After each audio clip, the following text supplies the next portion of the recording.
président se sent un peu menacé. wala entourage am di sentir que ni ce sont des propos menaçants yoo xamante ni mi ngi koy yëkkati. mais président moom moo ko teg boppam. ndaw yi di ko dégg. président moom moo ko teg boppam gis nga temps yi nu mu renforcer sa sécurité la. oui. Mermoz kenn mënutu fa jaar. guddi tu vois mais da ngay foog ne ndax Sénégal on est en guerre ou pas. parce que man j'habite la zone de Mermoz. vers Ouakam mais guddi en rentrant chez moi. mais c'est incroyable. Tu vois des bataillons de gendarmes. Ils sillonnent toute la nuit en patrouille, à pied, dans les ruelles de Mermoz, dans les ruelles de Ouakam. Je te jure, jusqu'à la mosquée de la divinité. Da nga fay dem mais sauf loolu yëpp parce que président mi ngi dëkk si zone boobu xam nga. Oui. mais dafa lay wan ne il a peur.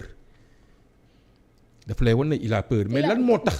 lan moo tax ragal boobu mais lan moo tax ragal boobu mais ragal boobu nag moo tax nag moom mu fone mais yéen a ngi wax dafa am colère instant bii buy wax da ngay colère la àndal ak ragal colère ak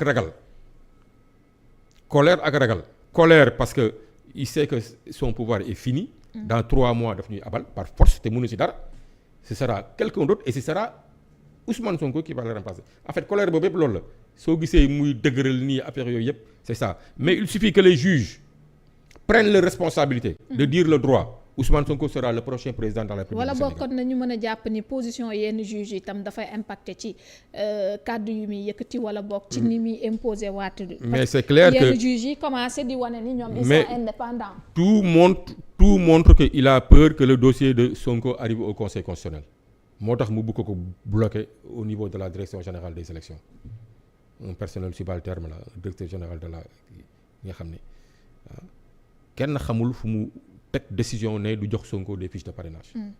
kenn xamu ko. Thiendella Fall. nga xam ne bu état jëlee décision génne Ousmane Sonko ci liste électorale yi il s'est exécuté très rapidement. yoon wëlbatiku ñëw ne duggalaat ko mu bañ.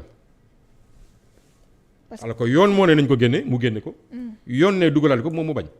mu évoqué ne ba tey mënu ko. mais mu évoqué ne parce que dañuy xaar état dafay def recours.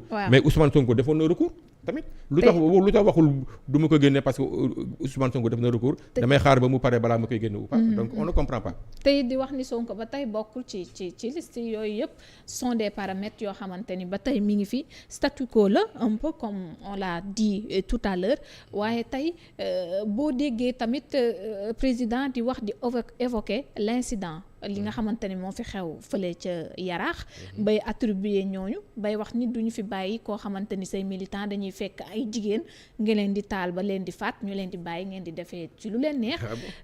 Bassirou Diomaye de l'autre côté ñu ngi koy taxer même de salafiste léegi daal sax ñu ngi koy wéy de salafiste loolu yëpp c'est des accusations gratuites. mais loolu bus bi ba léegi kenn mënu la wax que waa kër Ousmane Sonko yi ñoo taal bus bi ba léegi ana enquête bi. mais en tant que président mu wax attribuer ko ci seeni militants. mais c'est quelque chose. mais ku dem ba sosal Ousmane Sonko ci affaire Adji Sarr bi kay yow mun nga sosal ku nekk mun nga taal bus sax nee man la y a des enquêtes qui sont là yi nga xam ne ñu ngi xaar ñu ana enquête ñoom Didier Badji ak ñoom Fulbert ak ñoom kii Sambou ñoom Fulbert Sambou kan moo leen rey fu ñu qui les a fait disparaître. Est-ce que am nañ ci ba léegi une réponse on n'a même pas de réponse. amaguñu réponse léegi affaire yi bus bi est-ce que dégg nga enquête am na dégguloo du ñu jékki-jékki rek ne waa kër Ousmane Sonko yi ñoo taal bus bi sans aucune enquête ba pare précipité quoi yow defuloo sax enquête le premier jour nga ne waa kër Ousmane Sonko la. xanaa kay une enquête sérieuse quand même une justice sérieuse avant ou bien même un ministre responsable. avant de se prononcer sur ces faits aussi coupables au moins tu vas laisser le soin à tes enquêteurs quand même de faire une petite enquête et de donner leurs conclusions. Mais dans les heures qui suivent l'attentat du bus tu l'affilies au Pastef. te am na ñu ci jot a jàpp. dégg naa am na ñu si jot jàpp de mais ba léegi mais les victimes là maa ngi dégg gars yi ne kenn xamu leen. et puis loolu état bu amee des cas aussi graves yu xew si dëkk bi mais. gouvernement bi day def délégation. day dem ci maison mortuaire yi day dem s'affronter avec la famille des victimes mais dara amu ci dara yow gis nga ministre de l'intérieur dem kër benn victime wane nañ ko télé. kenn wane man de gisuma ko xaw ma nag wala mu rëcc ma. victime yi moom génn nañ. mais victime yi moom génn nañ. ba tax wane ne nañu seen bopp. mais attentat de Paris yi bu mu amee Macky Sall taalu fi ci avion am dem ba France défilé ji yow attentat am sa dëkk ñu rey ay sénégalais soi-disant attentat ci bus doo dem sax massawu seen waa kër même yow ba demul en tant que président sa ministre sax demul mais yooyu dans tous les pays du monde laa la wax de qui se respecte loolu su amee le ministre de l'intérieur qui est responsable de la sécurité publique day sol dàllam dem seeti famille waaw mais ba léegi ay photo rek lu ñu woon est-ce que ces personnes là même existent je donne ma langue kon da ngeen di laam-laamee ba ñoom tey ñoom laam-laamee ñoom ñooy laam-laamee dégg naa ñuy ne am na benn waay bu ñu jàppoon au niveau des États-Unis là di demander extradition am dégg naa ci attentat yi la bokkoon quelqu'un ñu xam ne ci attentat yi la bokkoon nga bàyyi ko mu jël avion au niveau de Dakar dem ba Maroc jógee Maroc dem ba Nicaragua jógee Nicaragua dugg ba Amérique romb toutes les forces de police les contrôles sans zéro nga xaar ba mu yegg ngay ne nañ ma ko yónnee waaw fii de donc on est plus dans le ñu sérieux duggoon ci réew mi ak ñi on est plus dans le sérieux bëri da mais dégg nañ ci ay discours am moom tamit muy attaqué bu baax ñi ci doon dox jàmm mu di cadre Casamance yi ñoom Atepa ñi nga xamante ni ay escrocs la leen jàppee un peu Atepa sax ci wàllu boppam nga xamante ni wax na ne du leen tontu. il n'est pas prêt à céder dem na ba gis nga Macky Sall temps yi dafa jël benn attitude de je m'en foutisme laa koy woowee quoi attitude de mépris tu vois pour les Sénégalais xaw ma man la c'est un homme aigri je le vois en homme très aigri temps yi xaw ma lu muy mer man je ne comprends pas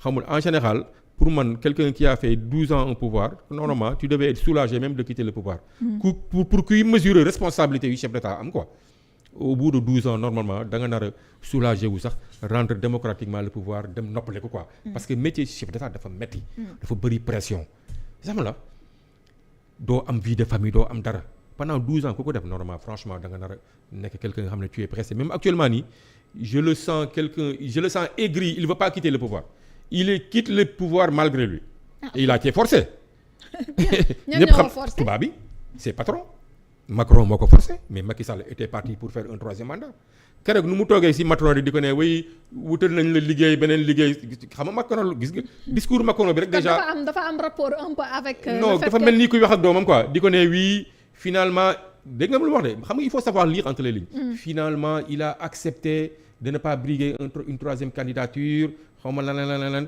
mais lorsqu'il ne sera plus chef d'État on va lui confier non mais loolu dafa rusloo sax quoi pour un président africain quoi ngay dem un petit gamin de président français là di la jël comme di la utiliser là di la ne waaw on va te donner après un bonbon parce que ñoom ils ont leur plan parce que quel que soit Alpha nag man je le dis ici en toute lucidité lépp luy xew Sénégal ak kii yu am yëpp ak jeu de dames yu am yëpp France a ngi si tubaab yaa ngi si seen loxo yaa ngi si ba ci lii nga jàkkaar ni ma ne seen loxo mi ngi si seen loxo mi ngi si te man am naa yaqin ne même Amadou Ba bi Macky Sall teg c'était pas le candidat de Macky Sall neexu ko da nga koy xool nu muy traité Amadou Ba rek jour bu ñu koy samp bañ na ba dafa ñëw sol masque corona bi la sol pour bañ a wax boobu dafa sojoon nag dara jotu ko dafa sol masque corona am i ñaane ne sax wax ne sama candidat mooy Amadou Ba mu jox baayam sëñ Moustapha Niass waxal ko temps yi gis ngeen ko bu ñuy def seen kii la benn meeting gis nañ ko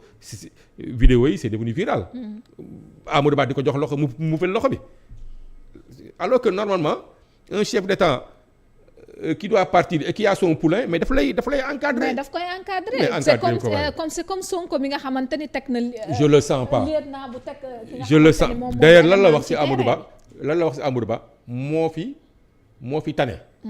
déjà bu mu koy jël moo fi tane la fay wax moo fi tane ça veut dire que baaxul sax waaye je suis obligé. mais càmbar na ko même su fekkee man de je ne sens pas que mu ngi koy jàppale te Amadou Ba xam na ne que Macky Sall jàppale wu ko. Amadou Ba moo la gën a xam ne que Macky Sall jàppale wu ko mais Macky Sall c'est comme s'il était forcé de choisir Amadou Ba. man de loolu laa gis sama lecture tam loolu la ma may te fu mu nekk nii tubaab yi ñoo yore seen ay pion di teg waaye incha allahu rabbi lu ñu bëgg du am Sénégal fii. parce que le peuple sénégalais nekkul nag comme les autres peuples yi nga xam ne mun nañ ñëw def lu leen neex ay càdd lu fa xew yooyu pape bi dee ñu ñëw buux kii dem au niveau de Gabon là def ay faux coup d'état là jël benn chef d'état-major bi nga xam ne ñoom ñoo ko tàll non loolu mënul xew Sénégal te incha allahu rabbi fii Sénégal c'est ñun nañ xam ne Sénégal la waaw te sénégalais yi ñoo leen gën a ñor foofu te duñ ko nangu. di gis nañu Ali que ci assemblée nationale débat bi tamit amoon na diggante député opposition bi. gën na ci fës Ayib Daffé Bara Gaye entre autres ñoom ñu prôné tekkil nombal tànk ki nga xamante ni moom moo di Sidiki Kaba. parce que ñoom jàpp nañ ne du personnalité bi war. ngir mën a organiser ces élections là. mais des assurances à côté am na naka lañ mën a jàngatee mbir mu ni mel même su fekkee tey nguur gi surtout le président Macky Sall nee na bis bu ñu proclamer résultat yi avril bu jotee dinañ génn ca palais ba. Respecter quand même li nga xamante ni moo di décision askan bi pourquoi ne pas faire